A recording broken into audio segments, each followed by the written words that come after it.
لا أنا آسف، أنا ما أقدرش أوافق على صرف كمية اللبن اللي أنت محتاجها دي كلها.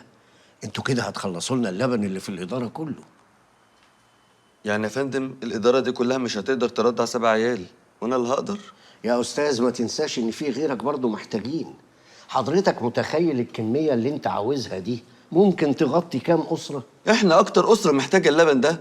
بالله عليك تساعدنا يا دكتور. والله أنا نفسي أساعدكم، بس قدروا موقفي. أنا كمدير إدارة ما أقدرش أوافق على صرف الكمية دي. أخاف من الرقابة الإدارية يا جماعة. ما تخافش يا دكتور، أقول لك هنيجي ناخدهم بالليل والدنيا ضلمة ونحطهم في كيس أسود. يعني نمضي الورقة دي منين ولا نروح فين؟ أنا مش فاهمة حاجة.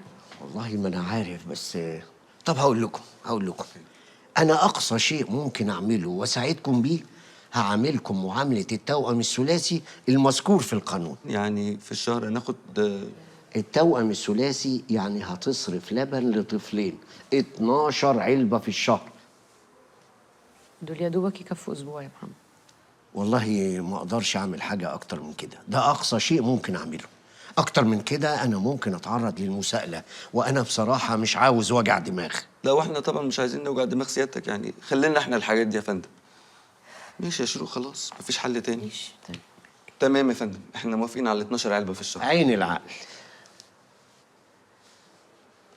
إيه ده الأطفال دول لسه مولودين ما كملوش أسبوع. ايوه يا فندم، ما هو ده اللي بنقوله لحضرتك، اطفال صغيرين محتاجين اللبن.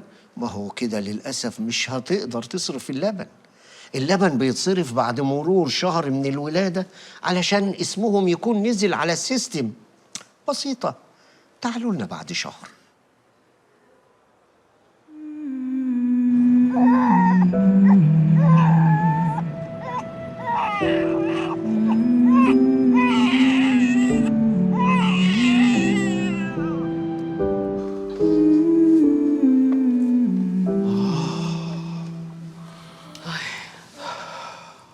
مشوار علقة، بهدلنا طول اليوم على الفاضي.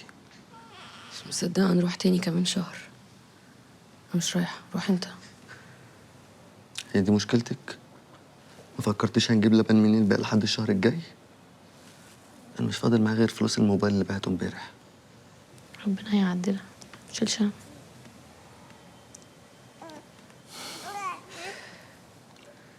الحق اللي هيصحى ده. شاطر.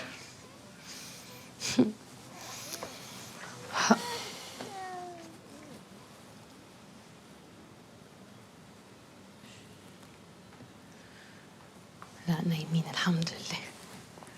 الحمد لله.